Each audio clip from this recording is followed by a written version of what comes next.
Hello student, welcome to प्रथम classes. कैसे हैं आप? आई होप सब मस्त होंगे। आज हम पढ़ेंगे, ये आपकी क्लास 10th मैथ अनसोल्ड चल रहा है। ये पेपर 2023 के लिए पढ़ रहे हैं। आज सेट नंबर 2 2020 822 MX, ठीक है, ये वाला सेट हम पढ़ रहे हैं। ठीक है जी, देखिए इस सेट के हम 4 क्वेश्चन कर चुके हैं। आज हम क्या करेंगे, आज हम क्वेश्चन नंबर 5 से स्टार्टिंग कर रहे हैं इसकी। ठीक है, देखिए 5 के क्या में दिया है, सिद्ध कीजिए कि वृत्त के बाहर स्थित किसी बिंदु से खींची गई स्पर्श रेखाओं की लंबाई समान होती है। तो हमें इसमें बताना है, देखिए हम इसको किस तरह से सॉल्व करेंगे। सिद्ध कीजिए कि वृत्त के बाहर स्थित किसी बिंदु से खींची गई स्पर्श रेखाओं की लंबाई क्या होती है, समान होती है। तो आप एक क्या करेंगे, हमारे पास में ओ केंद्र वाला एक वृत्त है। क्या है? ओ केंद्र वाला वही एक वृत्त बना देते हैं। ओ केंद्र वाला एक वृत्त है।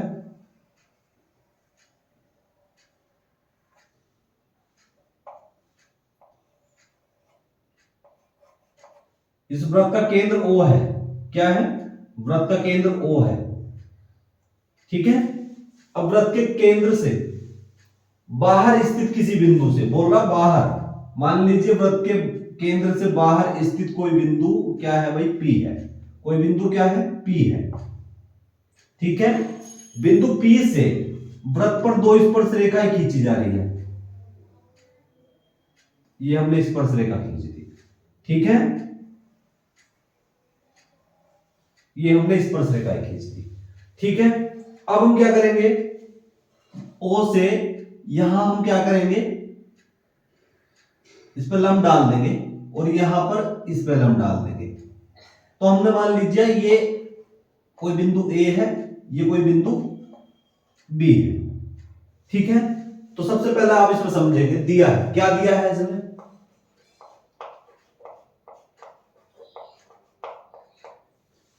दिया है, देखिए O केंद्र वाले, लिखिए O केंद्र वाले, O केंद्र वाले, O केंद्र वाले वृत्त पर, O केंद्र वाले वृत्त पर, या लिखिए बाह्य बिंदु P से, बाह्य मतलब बाहर की तरफ है, बाह्य बिंदु P से, बाह्य बिंदु P से खींची गई स्पर्श रेखा, खींची गई स्पर्श रेखा, खींची गई स्पर्श रेखाएं, खींची गई स्पर्श रेखाएं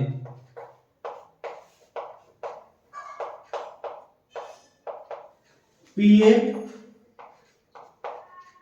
PA तथा PB है। ठीक है ना, देखो भाई ओ केंद्र वाला वृत्त है, ओ केंद्र वाले वृत्त से वृत्त पर 2 स्पर्श रेखाएं खींची गई हैं जो PA और PB हैं। ठीक है, O से A पर लंब डाल दिया और O से B पर लंब डाल दिया, तो ये कितने डिग्री के एंगल बना रहे हैं, 90 डिग्री के। चलिए अब हमें इसे सिद्ध करना है,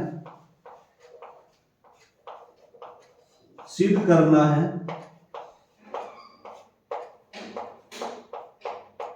सिद्ध करना है, ये जो स्पर्श रेखाएं है ना, इन स्पर्श रेखाओं की लंबाई जो है ना समान है।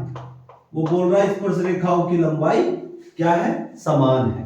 ठीक है, अब इसकी उत्पत्ति लिख लेंगे आप। सबसे पहले आप रचना करें, इसकी रचना में क्या क्या करें आपने, रचना में क्या क्या किया, देखिए OP, OA और OB, यहां लिखिए रेखाखंड,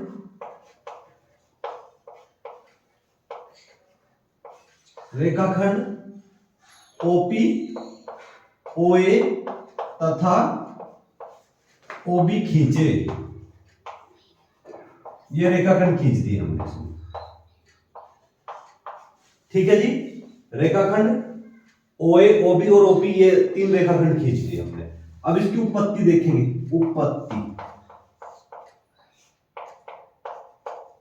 देखो भाई, त्रिभुज बन रहा है आपके पास में, एक तो बन रहा त्रिभुज ओ ए पी,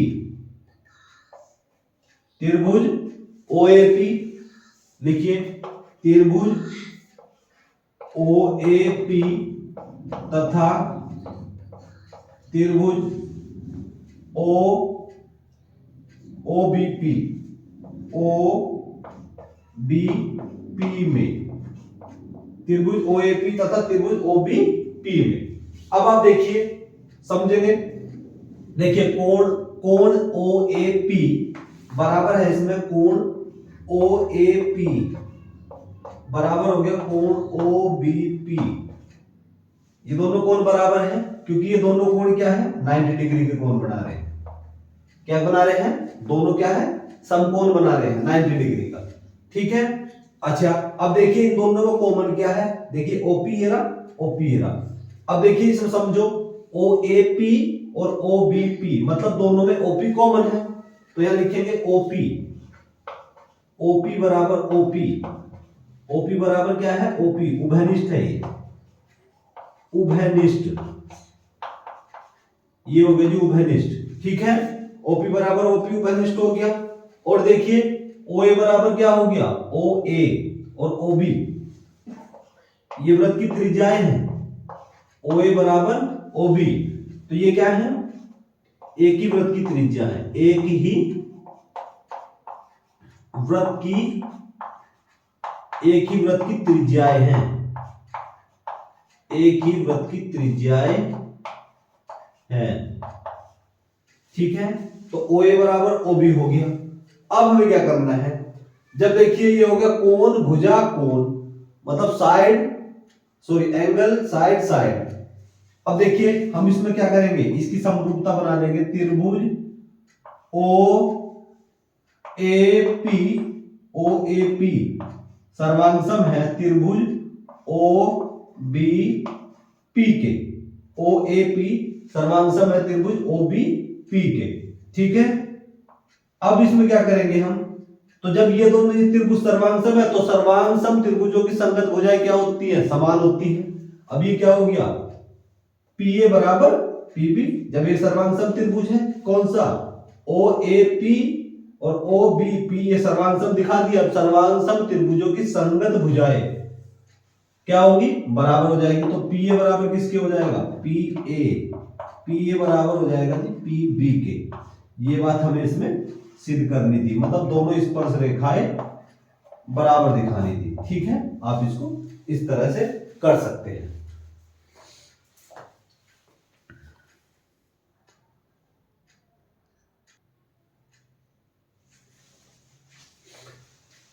अब हम 5 का ख पॉइंट पढ़ेंगे। सिद्ध कीजिए कि 1 प्लस tan स्क्वायर ए अपॉन 1 प्लस कोट स्क्वायर ए बराबर है 1 माइनस tan ए बटे 1 माइनस कोट ए का होल स्क्वायर। देखिए हम इसको चलिए लेकर के करते हैं।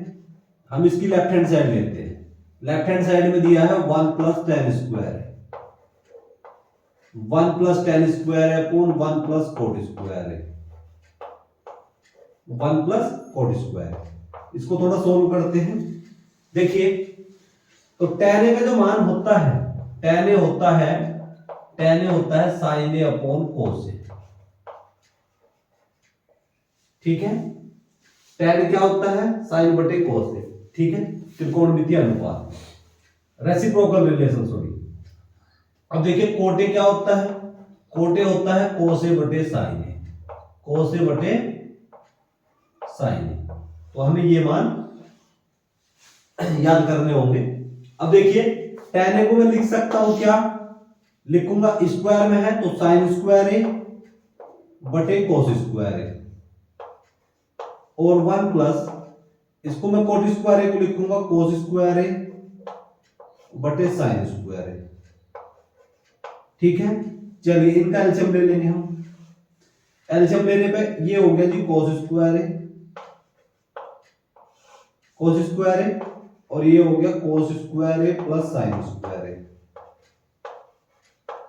और यहां क्या हो जाएगा, यहां एलसीएम हो जाएगा sin स्क्वायर ए, और इसको मैं लिख सकता हूं sin स्क्वायर ए और प्लस cos स्क्वायर ए। देखिए इससे आप इसे कैंसिल कर देंगे, साइन स्क्वायर उठाकर ऊपर ले जाएंगे, कोस स्क्वायर नीचे आ जाएगा। ठीक है, तो ये हो गया जी साइन स्क्वायर है और अपॉन कोस स्क्वायर है, और साइन स्क्वायर है कोस स्क्वायर है क्या होता है, टेन स्क्वायर है। Sine square upon cos square है टेन स्क्वायर है। देखिए एक साइड से हमारा क्वेश्चन सोल्व नहीं हुआ तो हम क्या करेंगे, दूसरी साइड लेकर चलेंगे। एक साइड से नहीं हो पाया तो दूसरी साइड भी लेंगे, राइट हैंड साइड ले लेंगे। Right hand side, right hand side में क्या दिया है, 1 माइनस टेन ए अपॉन में किसके 1 माइनस कोट ए का होल स्क्वायर। तो 1 माइनस टेन ए को मैं लिख सकता हूं साइन ए अपॉन कोस ए, साइन ए अपॉन कोस ए, और 1 माइनस कोस ए अपॉन साइन ए, कोस ए अपॉन साइन ए का होल स्क्वायर। चलिए अब इसको मैं क्या लिखूंगा, इसका देखिए मुझे क्या करना है, मैं इसका वर्गमूल ले लूं, सॉरी मैंने इसका एलसीएम ले लिया 1 माइनस साइन अपॉन कोस ए, तो ये कोस ए हो जाएगा। अब यहां क्या हो गया, कोस ए माइनस साइन ए, कोस ए माइनस साइन ए, और अपॉन में ये क्या हो गया भाई, ये हो गया क्या, यहां हो जाएगा साइन ए, साइन ए और साइन ए माइनस कोस ए, साइन ए माइनस कोस ए का होल स्क्वायर। चलिए इसको देखिए हम क्या करते हैं, ये हो जाएगा क्या, आप एक बात ध्यान देंगे, इसमें हम क्या कर सकते हैं, इसमें हम बहुत ध्यान से देखेंगे आप, ये मेरे पास में कोस ए माइनस साइन ए, कोस ए माइनस साइन ए को मैं लिख सकता हूं इस तरह से, माइनस का साइन ए प्लस का कोस ए। यहां से आप माइनस बाहर निकाल देंगे तो कितना बचेगा, साइन ए माइनस कोस ए, साइन ए माइनस कोस ए। करना क्या है इसका, है इसका स्क्वायर, क्या है इसका स्क्वायर है, तो कोस ए माइनस साइन ए का स्क्वायर, इसका भी मैं स्क्वायर कर दूंगा, इसका भी स्क्वायर कर दीजिए। मैंने इसकी मान ये निकालना है, इसका मान क्या है, माइनस साइन ए माइनस कोस ए, साइन ए माइनस कोस ए, इसका क्या कर दूं, इसका मान ये इसके बराबर है, इसका भी स्क्वायर कर दिया हमने, तो कोस ए माइनस साइन ए का स्क्वायर इज इक्वल टू किसके, साइन ए माइनस कोस ए का स्क्वायर। तो मैं कोस ए माइनस साइन ए को स्क्वायर को साइन ए माइनस कोस ए का स्क्वायर लिख सकता हूं। ठीक है, चलिए इसको मैंने लिखा क्या, साइन ए माइनस कोस ए का स्क्वायर अपॉन में किसके, अपॉन हो गया कोस स्क्वायर ए, ठीक है, बराबर किसके, ये हो गया साइन ए माइनस कोस ए का स्क्वायर अपॉन में किसके, साइन स्क्वायर है। इससे ये कैंसिल हो गया, नीचे वाला ऊपर चला गया, ये आपको समझाने के लिए था। ठीक है, तो साइन स्क्वायर ऊपर चला गया भाई, तो ये हो गया साइन स्क्वायर है अपॉन कॉस स्क्वायर है, तो sine square upon cos square क्या होता है, टेन स्क्वायर है। तो ये बात हमें इसमें बतानी थी, तो दोनों साइड बराबर होगी, तो हम इसमें लिख सकते हैं लेफ्ट हैंड साइड बराबर right hand side, left hand side बराबर राइट हैंड साइड, दोनों साइड हमने इसमें बराबर दिखा दी। ठीक है, आप इसको इस तरह करेंगे।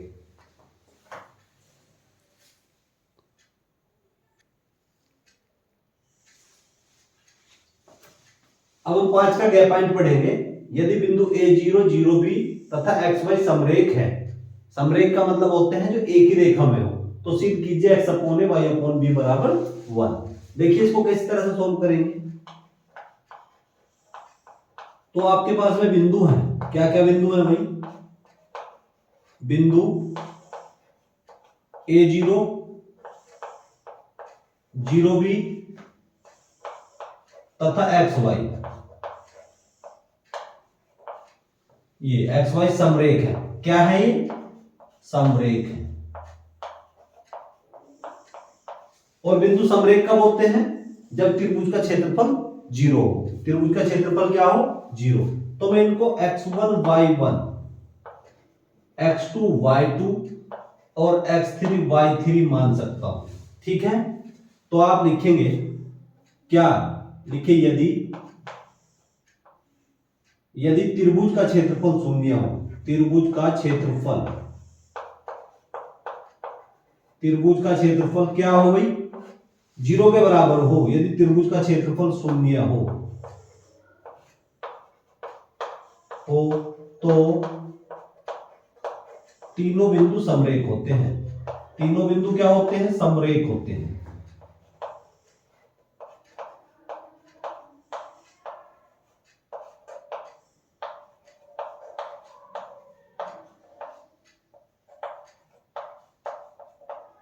ठीक है ना, यदि त्रिभुज का क्षेत्रफल शून्य हो तो तीनों बिंदु क्या होते हैं, समरेख होते हैं। तो आप त्रिभुज का क्षेत्रफल 0 के बराबर रख देंगे। लिखिए त्रिभुज का क्षेत्रफल,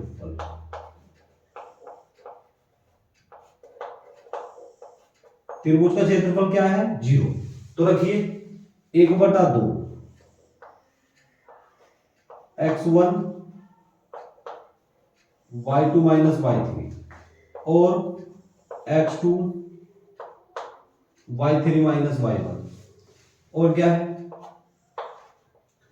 x3 y1 माइनस y2 बराबर किसके, 0 के। आप इस फॉर्मूले को किस तरह से याद कर सकते हैं, देखिए हमारे पास में पॉइंट है x1 x2 x3 x1 y1 y2 y3 और ये हो जाएगा जी y1। तो x1 y2 minus x2 y1, x2 y3 और x3 y2, x3 y1 और x3 y1। ठीक है, आप इसको इस तरह से भी कर सकते हैं।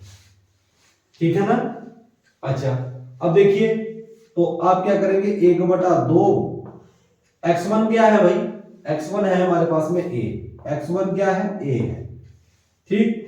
और y2 क्या है, y2 है जी b, y3 क्या है, y3 है y, x2 क्या है, x2 है 0, y3 है y, y1 क्या है, y1 है 0, x3 क्या है, x3 है x, y1 है 0, y2 क्या है, y2 है b इज इक्वल टू 0 के बराबर है। तो अब आप क्या करेंगे, 1/2 ab,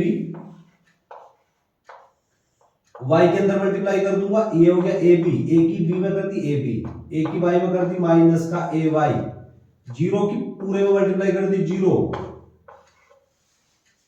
x की इसमें कर दी माइनस का bx इज इक्वल टू 0। ठीक है, तो 1/2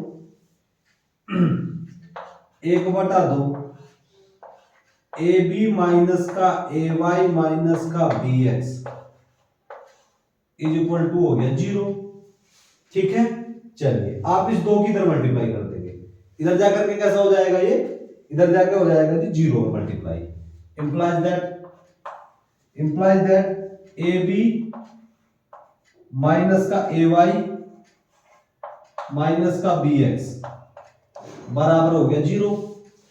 तो आप एक काम करो, इसको उठा करके इधर ले जाएंगे, implies that ab is equal to ay plus का bx, तो implies that ये ab उठाकर आप इसके नीचे ले आओ, ay प्लस bx बटे ab। ठीक है, तो implies that 1 is equal to ay बटे ab और bx बटे ab, b से b कैंसिल हो गया, a से a कैंसिल हो गया। ठीक है, तो 1 is equal to x y upon b,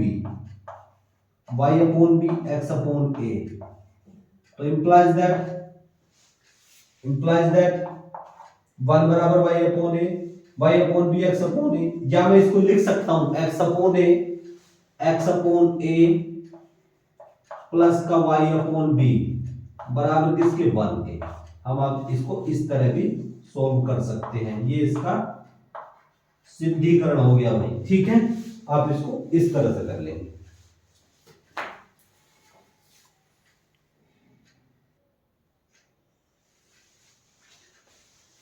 अब हम 5 का घ पॉइंट देखेंगे। निम्नलिखित बारंबारता सारणी से मध्यिका ज्ञात कीजिए। मध्यिका ज्ञात करनी है। ये वर्ग अंतराल दिया है, ये बारंबारता दी है। इतना आपको दिया होगा, इससे आगे हम इसको बढ़ाते हैं। ठीक है, तो वर्ग अंतराल है, बारंबारता। अब इससे आगे हम लिखेंगे संचयी बारंबारता। संचयी बारंबारता, संचयी बारंबारता, ये फ्रीक्वेंसी होती है एफ। संचयी बारंबारता, बारंबारता CF। संचयी बारंबारता होती है भाई CF, कॉम्युलेटिव फ्रीक्वेंसी। क्या होती है? कॉम्युलेटिव फ्रीक्वेंसी संचयी बारंबारता। अब देखिए, तो सबसे पहले लिखेंगे 4 और 13 17, 17 और 18 35, 35 और 9 कितना हो गया? 44, 44 और 6 कितना हो गया? 50। अब हमें इसका करना है योगफल। योगफल समझेंगे, ये कितना हो गया भाई इसका? n बराबर कितना? 50 है ना, तो ये 50 हो गया।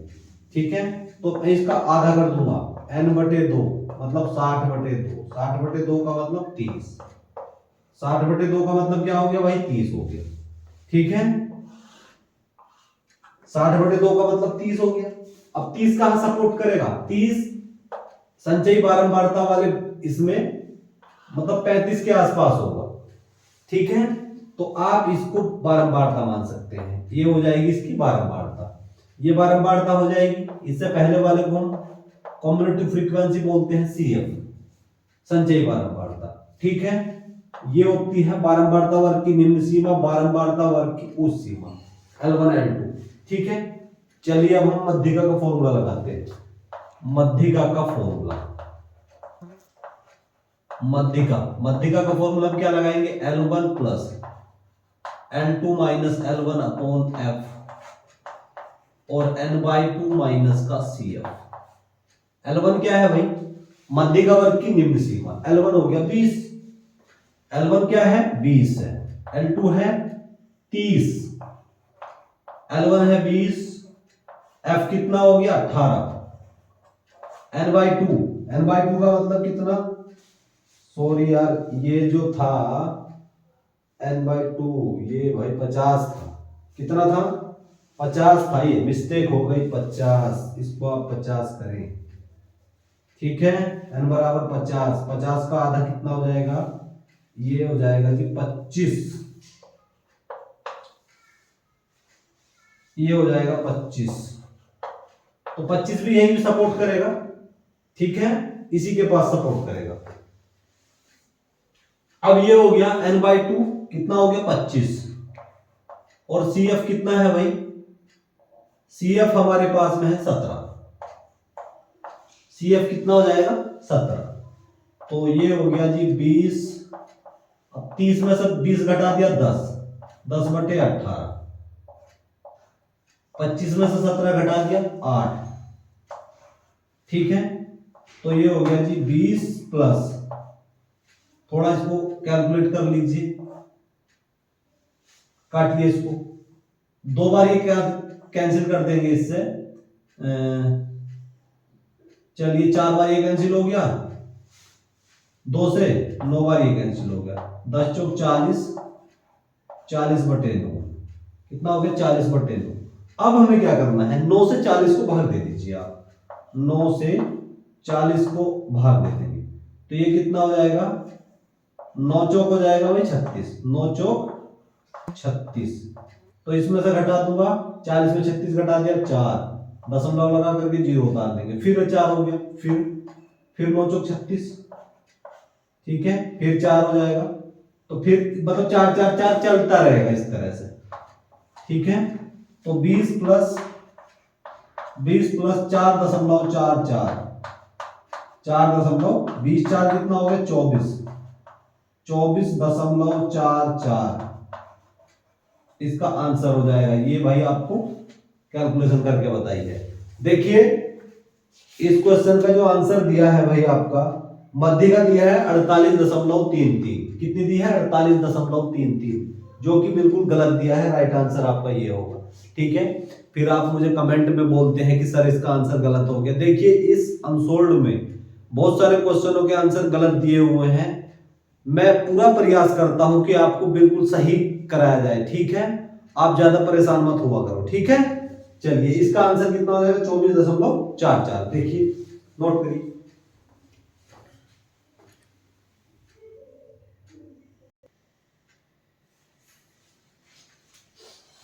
अब हम 6 का क्या पॉइंट देखेंगे। एक ठोस बेलनाकार है जिसके दोनों सिरे अर्धगोलाकार है। ठोस की कुल ऊंचाई 20 सेंटीमीटर है तथा बेलन का व्यास 7 सेंटीमीटर है। ठोस का कुल आयतन ज्ञात कीजिए, ठीक है। चलिए देखिए हम इसको कैसे सोल्व करेंगे।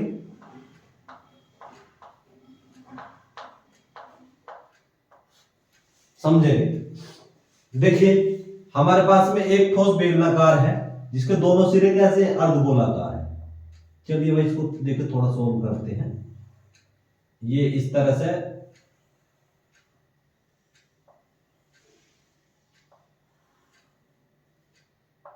एक ठोस है हमारे पास में जिसके दोनों सिरे कैसे हैं, अर्धगोलाकार है, ठीक है।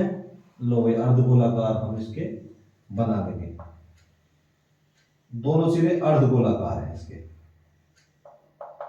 ठीक है ना। एक ठोस है जिसके दोनों सिरे अर्धगोलाकार है, ठीक। ठोस की कुल ऊंचाई 20 सेंटीमीटर है। कितनी है, 20 सेंटीमीटर। ठोस की कुल ऊंचाई जो है ना भाई वो 20 सेंटीमीटर है। यहां से यहां तक की ऊंचाई 20 सेंटीमीटर है। ठोस की कुल ऊंचाई कितनी है, 20 सेंटीमीटर। अब वो कह रहा बेलन का व्यास 7 सेंटीमीटर है, तो बेलन का व्यास कितना हो जाएगा भाई, 7 सेंटीमीटर।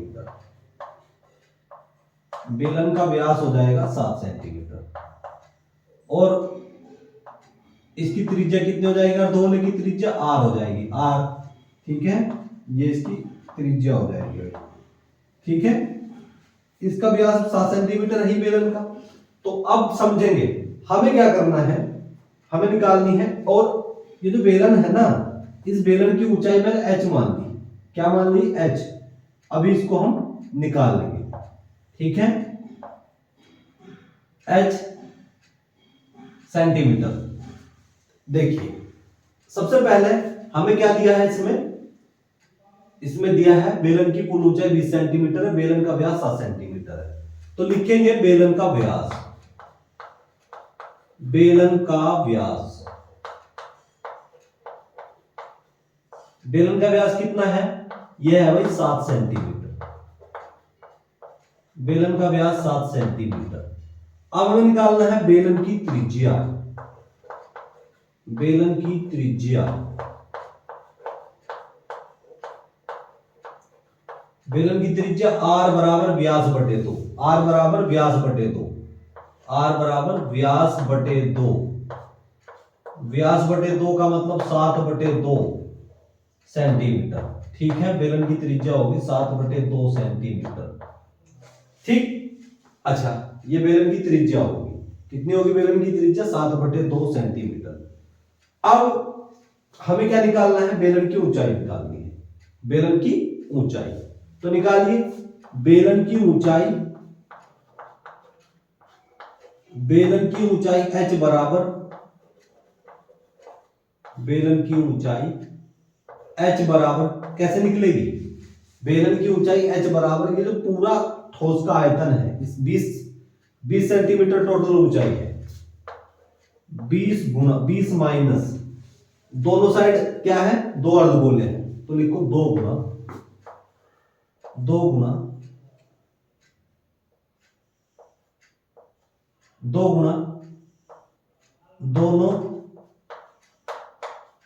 अर्धगोलों, दोनों अर्धगोलों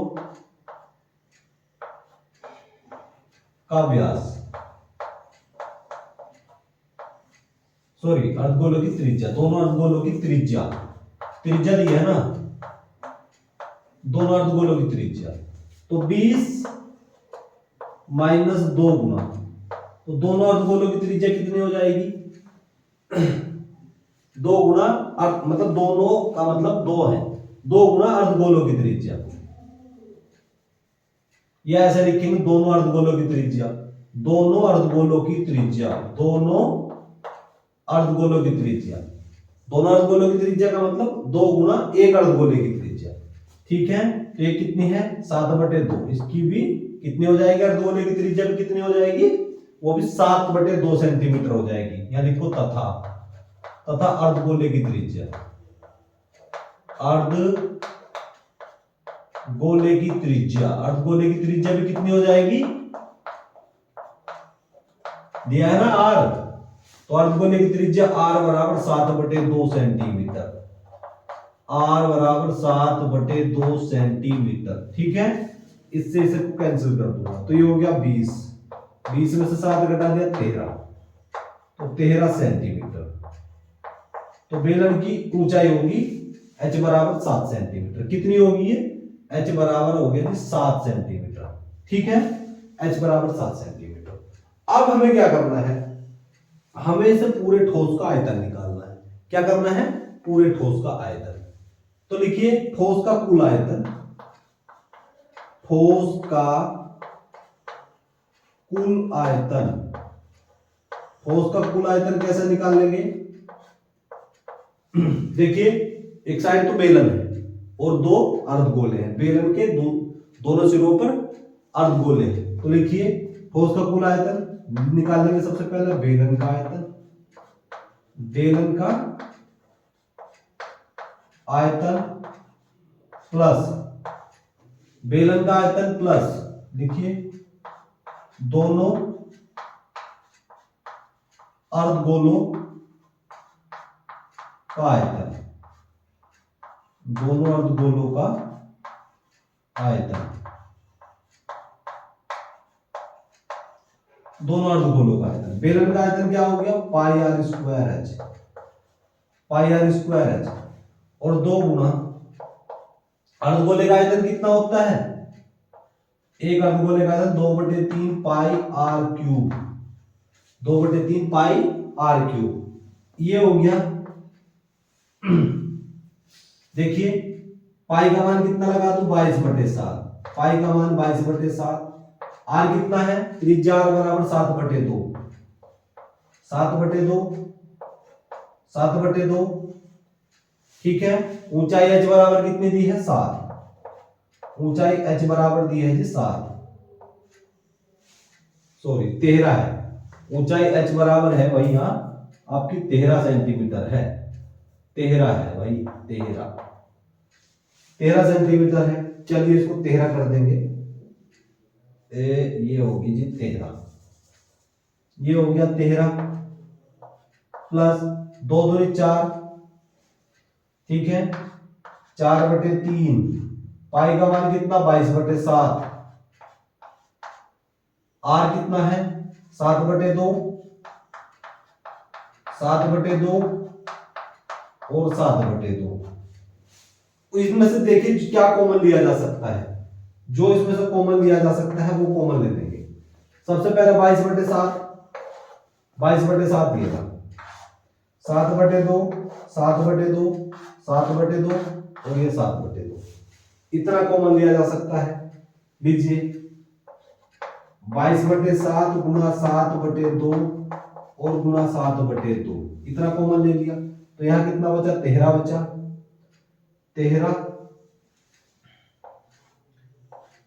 13 प्लस 4/3 और गुणा 7/2, इससे इसको मैंने काट दिया 2 बार, ठीक है, 2 बार इसको कैंसिल कर दिया मैंने, 2 दूनी 4, अब ये कितना हो गया, 7 से 7 कैंसिल कर दिया हमने, ठीक है, 7 से 7 कैंसिल कर दिया, 2 से 11 बार कैंसिल कर दिया, क्या हो गया 11 7 77/2, 11 7 77,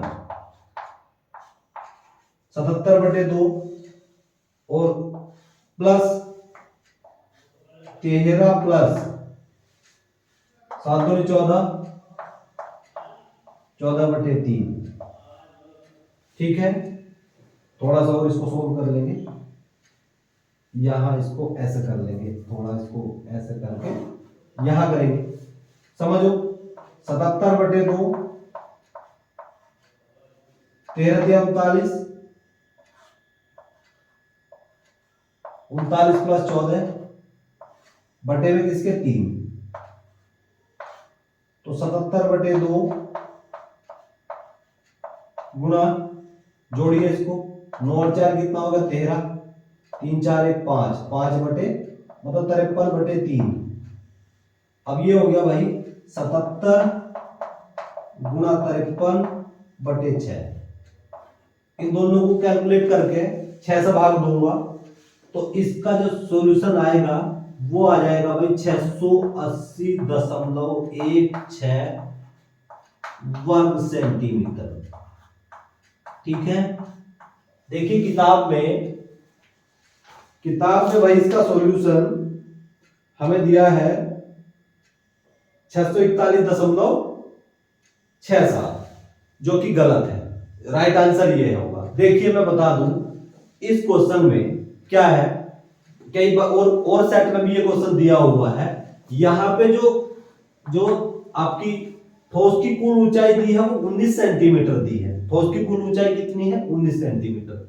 यदि मैं ठोस की कुल ऊंचाई 19 सेंटीमीटर लेकर चलता तो 19 सेंटीमीटर लेकर चलता तो ऊंचाई यहाँ h बराबर 12 सेंटीमीटर आ जाती। 12 सेंटीमीटर h बराबर 12 रखने पर जो आंसर इस सेट में दिया है वही आंसर आता। ठीक है, इसलिए इसका आंसर ये वाला बिल्कुल राइट होगा। और उसमें अगर आप ठोस की कुल ऊंचाई 19 सेंटीमीटर रखेंगे तो जो आपके इसमें आंसर शीट में दिया है आंसर वही आता है। ठीक है, तो इसलिए इसका राइट आंसर ये होगा। ठीक है,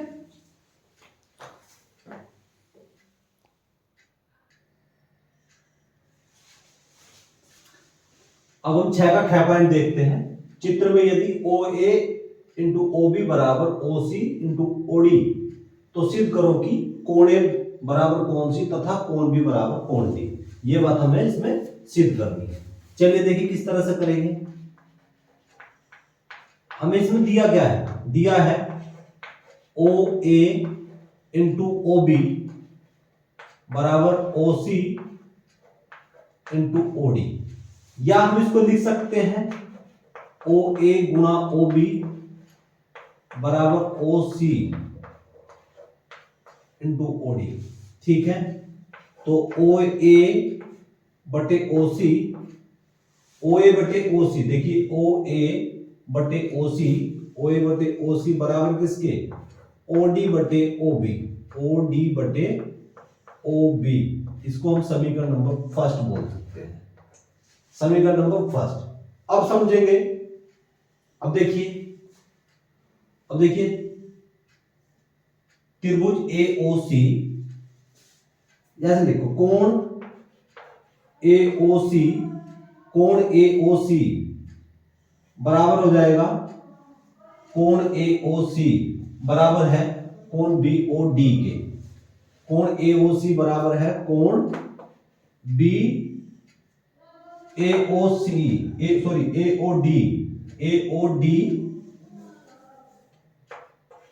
AOD बराबर है कोण BOC के।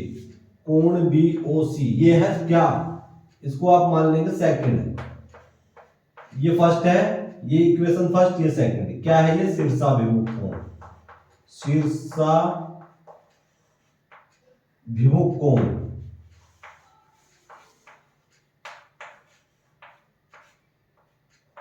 देखो OA बटे OC और OD बटे OB। अब कोण AOD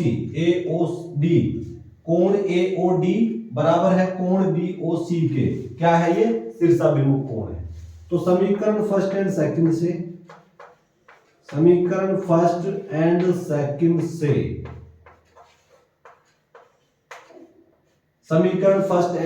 से हम क्या करेंगे, त्रिभुज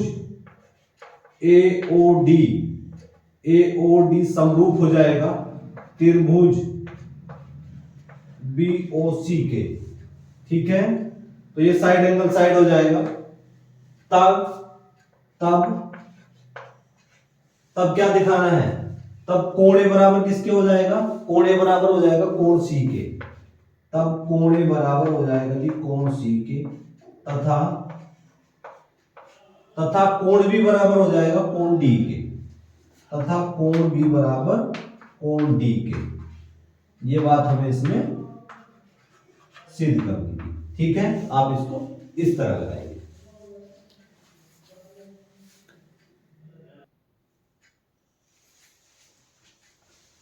छह का गैप पॉइंट देखेंगे। दो अंकों की एक संख्या में अंकों का योग 12 है, अंकों के स्थान बदलने पर प्राप्त संख्या दी गई संख्या से 18 अधिक है, संख्या क्या कीजिए।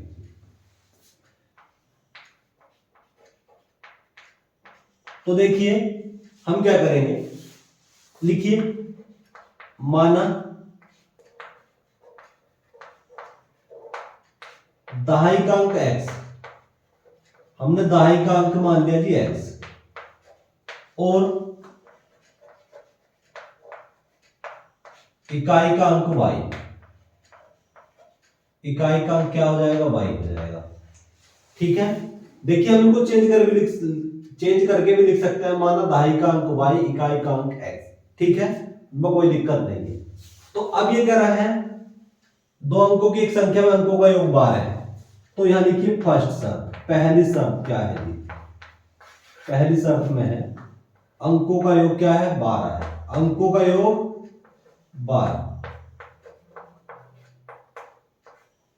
अंकों का योग है जी 12, मतलब संख्या क्या है आपके पास में, x और y, x प्लस वाई बराबर 12, समीकरण नंबर फर्स्ट, समीकरण नंबर फर्स्ट। ठीक है, अब अंकों के स्थान बदलने पर प्राप्त संख्या दी गई संख्या से 18 अधिक है, तो अब आप बनाएंगे मूल संख्या, मूल संख्या, मूल संख्या हो जाएगी आपकी 10x प्लस वाई, क्योंकि x जो है दहाई का है, यदि यदि इनके स्थान बदल दूं, मतलब दहाई का अंक y हो जाए, इकाई का अंक x हो जाए, तो संख्या बनेगी 10y प्लस x, या ये भी हो सकती है। ठीक है, इसको मैं बाद में बताऊंगा क्या करना है इसका। तो अब ये कह रहा है दो अंकों के स्थान बदलने पर प्राप्त संख्या दी गई संख्या से 18 अधिक है, तो लिखिए सेकंड शर्त। देखिए 10x plus Y, 10x plus Y 18 अधिक है किससे, 10y प्लस x से, 10y प्लस x। ठीक है, इससे 18 अधिक है, तो इसको मैं उठाकर इधर ले लूंगा, तो 10x प्लस वाई माइनस के 10y और माइनस का x बराबर किसके, 18 है। देखो 10x plus Y, 10x plus Y क्या, अगर मैं स्थान बदल दूं, x के स्थान पे y कर दूं, y के स्थान पे x कर दूं, तो ये कितना अधिक हो जाएगा, 18 अधिक हो जाएगा। ठीक है, अब इसको मैं उठाकर इधर ले आया, 10y प्लस x को इधर आकर कैसे हो गया, माइनस के, 10x में से x घटा दिया 9x, y में से 10y घटा दिया माइनस का 9y, बराबर किसके, 18 के। 9 एकम 9, 9 एकम 9, 9 दूनी 18, 9 से पूरी इक्वेशन में भाग दे दी, तो x माइनस वाई बराबर किसके, 9 दूनी 18, सेकंड हो गया, इक्वेशन नंबर सेकंड। ये हमारी फर्स्ट, ये हमारी सेकंड। तो समीकरण फर्स्ट और सेकंड को मैं क्या कर दूंगा, जोड़ दूंगा, तो जोड़िए समीकरण फर्स्ट एंड सेकंड को जोड़ने पर, फर्स्ट एंड सेकंड को जोड़ने पर, जोड़ दीजिए भाई, जोड़ेंगे क्या है, x प्लस वाई और x माइनस वाई, और ये हो गया जी 12 प्लस 2, देखिए माइनस के y से प्लस का y, x 2x, 12 2 कितना हो गया, 14 हो गया, तो x का मतलब हो गया 7, x बराबर किसके हो गया, 7 के हो गया, x का मान कितना, 7। अब x का मान कहां लगा दूं, x का मान समीकरण आप लगा दीजिए फर्स्ट में, x का मान समीकरण फर्स्ट में रखने पर, रखिए x का मान समीकरण फर्स्ट ये, x का मान मैंने 7 लगा दिया, 7 प्लस y बराबर 12, तो y बराबर 12 में से 7 घटा दिया 5, तो संख्या क्या होगी हमारी, संख्या थी जी 10x प्लस वाई, तो x का मान कितना है, 7 है, x का मान कितना है 7, y का मान 5, 10 सत्ते 70, 5 75। यदि यदि संख्या 10y प्लस एक्स हो, 10y प्लस एक्स, तो y का मान लगाओ, y का मान 5, x का मान 7, 10 पंजे 50, 7 कितना हो गया 57। ठीक है, तो मान हो सकते हैं आपके पास में 75 और 57, ये हो सकते हैं। देखिए हमारे पास में कोई संख्या क्या है 75 है, ठीक है, जो इससे 18 अधिक है। अगर इनके स्थान बदल दे, इकाई के स्थान पे दहाई कर दे, दहाई के स्थान पे इकाई कर दे, तो उनके स्थान क्या होते हैं बदल जाते हैं। ठीक है, और उनमें कितने का अंतर है 18 का अंतर है। ठीक, तो आप इसको इस तरह से करेंगे।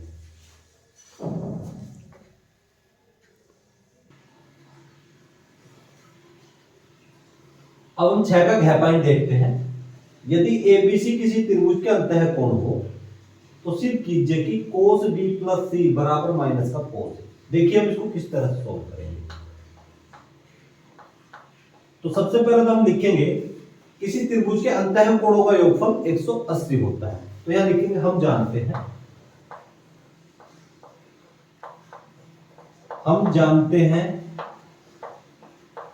कि किसी त्रिभुज के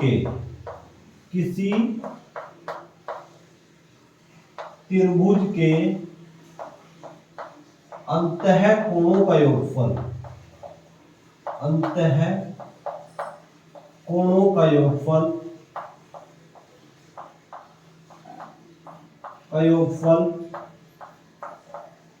180 डिग्री होता है।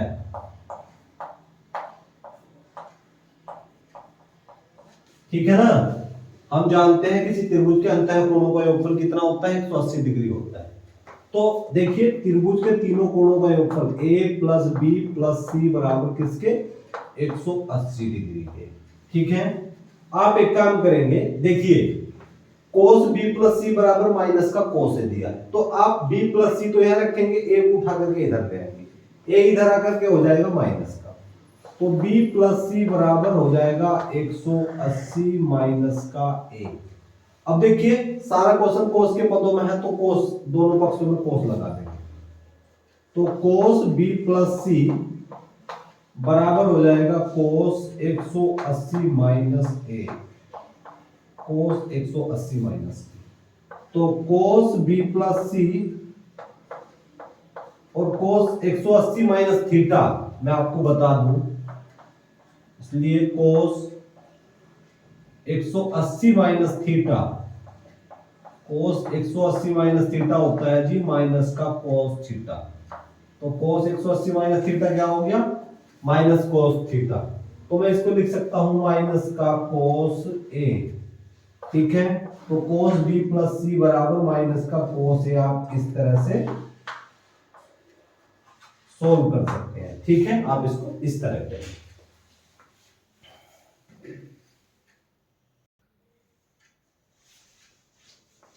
अब हम 7 का क्या पॉइंट देखेंगे। एक रेलगाड़ी 360 किलोमीटर की दूरी एक समान चाल से तय करती है।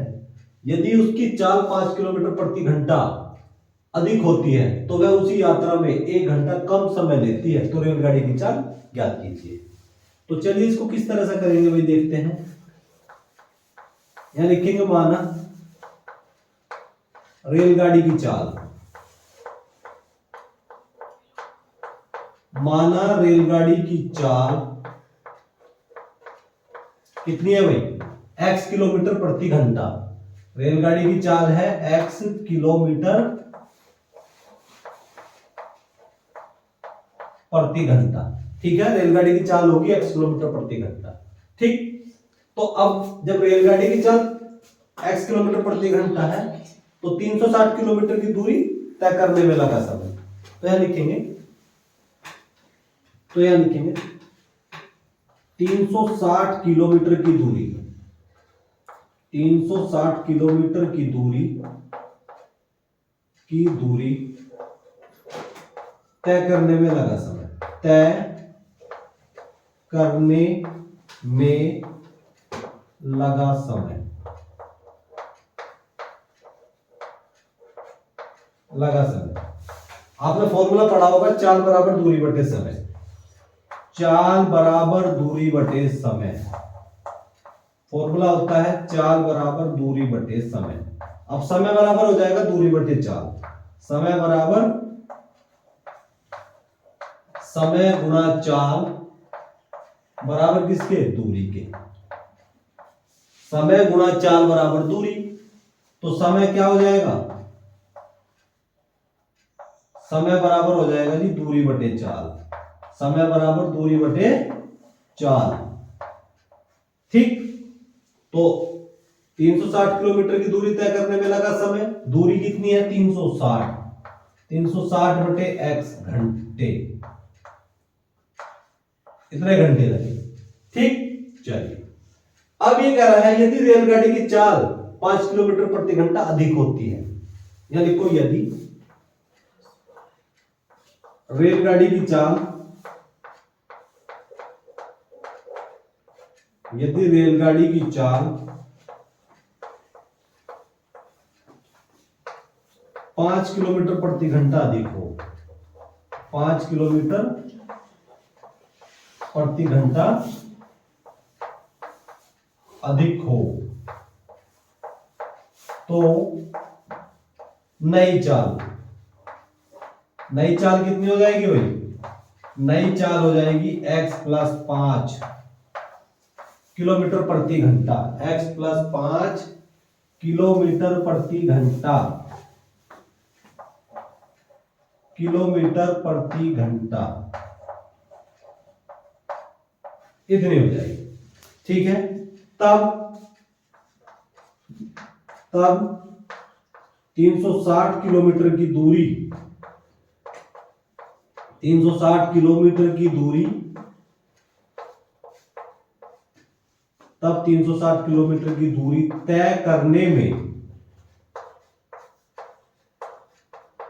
में लगा समय। तब 360 किलोमीटर की दूरी तय करने में लगा समय क्या हो जाएगा? ये हो जाएगा 360 बटे x प्लस 5 घंटे। प्रश्न के अनुसार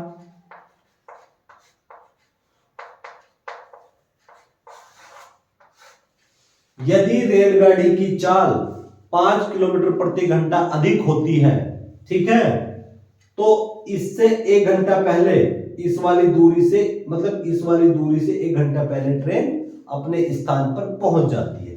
तो प्रश्न के अनुसार रखेंगे 360 बटे x minus 1 is equal to 1 घंटा पहले पहुंच जाती है इससे माइनस, तो 360 बटे x प्लस 5। ठीक है, चलिए अब मुझे 360 बटे x प्लस 5 उठा करके इधर ले आऊंगा मैं, तो यहां रखेंगे 360 बटे x है और 360 बटे x प्लस 5 बराबर किसके? ये माइनस का वन उठा करके इधर देंगे, इधर जाके कैसा हो जाएगा? प्लस का। यहां से 360 कॉमन लिया जा सकता है। चलिए भाई 360 मैंने यहां से बाहर निकाल दिया, तो कितना बचा? 1 बटा x और माइनस का 1 अपॉन x प्लस 5 बराबर किसके? 1 के। थोड़ा सा इसको चलिए यहां ले लेंगे, ये होगा 360 बटे एलसीएम ले लेंगे x प्लस 5 माइनस का x, अब यहां हो गया x और x प्लस 5 बराबर किसके? 1 के। इससे कैंसिल हो गए, 36 पंजे 180, 1800 हो गए। इसकी उठाकर इधर ले जाओ, x की x में मल्टीप्लाई कर दी x स्क्वायर, ठीक है, और x की 5x में गुणा कर दी, x की 5 में मल्टीप्लाई कर दी 5x, तो ये कितना हो गया? x स्क्वायर और प्लस 5x, इनको उठा करके इधर लेंगे। ठीक, इंप्लाइज दैट इसको हम लिखेंगे इस तरह से, x स्क्वायर प्लस के 5x, ये 1800 उठाकर इधर ले जाएंगे तो माइनस का बराबर 0। अब 1800 के ऐसे टुकड़े जिसका योगफल या अंतर 5 हो, ठीक है, तो ये हो गया जी x square plus 45x minus 40x, 45 की और 40 की मल्टीप्लाई करोगे तो कितना हो जाएगा? 1800 हो जाएगा। ठीक है, और इनका अंतर बैठेगा 5x माइनस का 1800 बराबर 0। यहां से आप x कॉमन ले सकते हैं, तो कितना बचा? x plus 45। यहां से माइनस 40 बाहर निकाल दिए तो x प्लस 45 बराबर 0। x प्लस 45 ये रहा, x प्लस 45 ये रहा, तो x प्लस 45 और क्या है? x माइनस 40 बराबर 0। इन दोनों को 0 के बराबर रखो। यदि x प्लस 45 बराबर 0 तो x is equal to minus 45।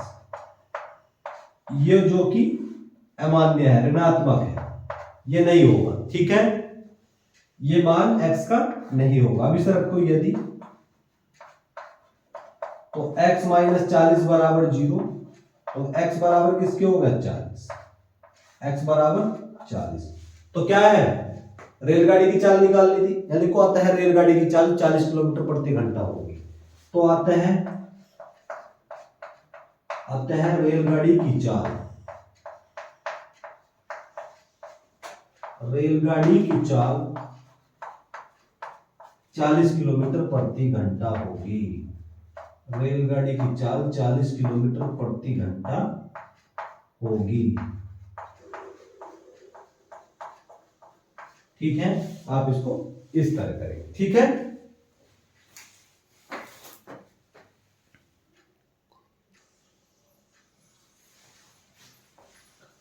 अब 7 के क्या है? अथवा में दिया है निम्नलिखित समीकरण हल कीजिए। 1 upon x plus 4 minus 1 upon x minus 7 is equal to 11 upon 13 is x does not equal to, x जो है बराबर नहीं है -4 और 7 के। देखिए इसको हम किस तरह से करेंगे। आप क्या करेंगे भाई, इसमें आप इसमें एलसीएम ले लेंगे। x प्लस 4 और x माइनस 7 हो गया। ठीक है, अब ये कितना हो गया भाई? x माइनस 7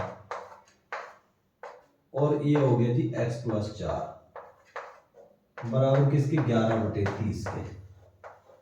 ठीक, तो ये कितना हो गया? x माइनस 7 माइनस x, ये कितना हो गया? -4। माइनस की मैंने अंदर मल्टीप्लाई कर दी, इसकी यहां मल्टीप्लाई कर दी, x की घात 2, x की घात 2 माइनस के 7x, और ये कितना हो गया? 4x और 7 चौक 28 बराबर किसके? 11/30 के।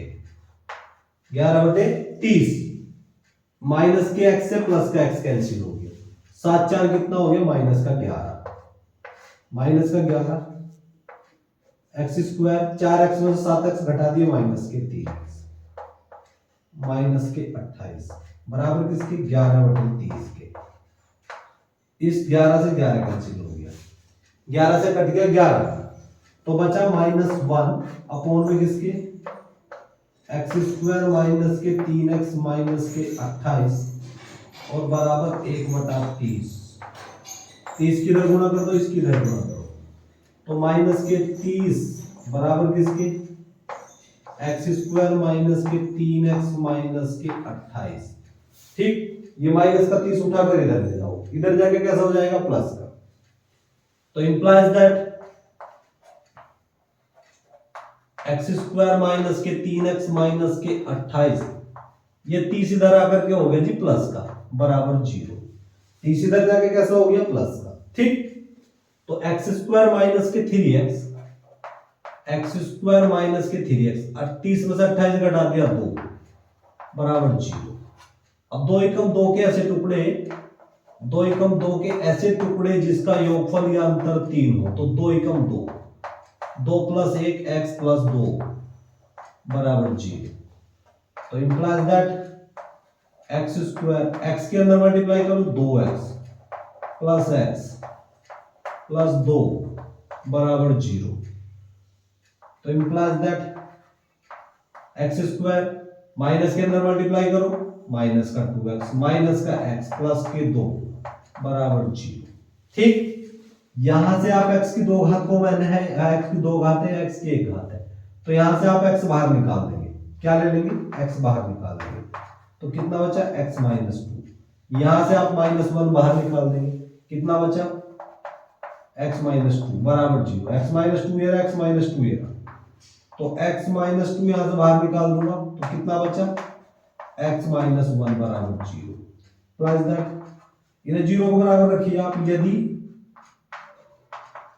x माइनस टू को 0 के बराबर रखूंगा तो कितना हो जाएगा x बराबर 2। और यदि x माइनस 1 बराबर 0, x माइनस 1 को 0 के बराबर रखूंगा तो कितना हो जाएगा x बराबर 1। तो आपके x के एक तो मान हो गया 1, एक हो गया 2, तो ये x के मान हो गए आपके पास में। तो ये 7 का क्या का अथवा वाला पॉइंट था। ठीक है, तो आशा है भाई आज जितना आपको पढ़ाया वो समझ आया होगा। यदि मेरे द्वारा पढ़ाने में आपको कोई बेनिफिट हो रहा हो तो प्लीज चैनल को लाइक शेयर एंड सब्सक्राइब करें, ताकि हमारी आने वाली वीडियो का नोटिफिकेशन आपको मिलता रहे। और इस सेट में जो आपके रचना वाले क्वेश्चन है वो आपके बाद में कराए जाएंगे। ठीक है, अब आपसे मिलेंगे नेक्स्ट लेक्चर में, तब तक के लिए जय हिंद जय भारत।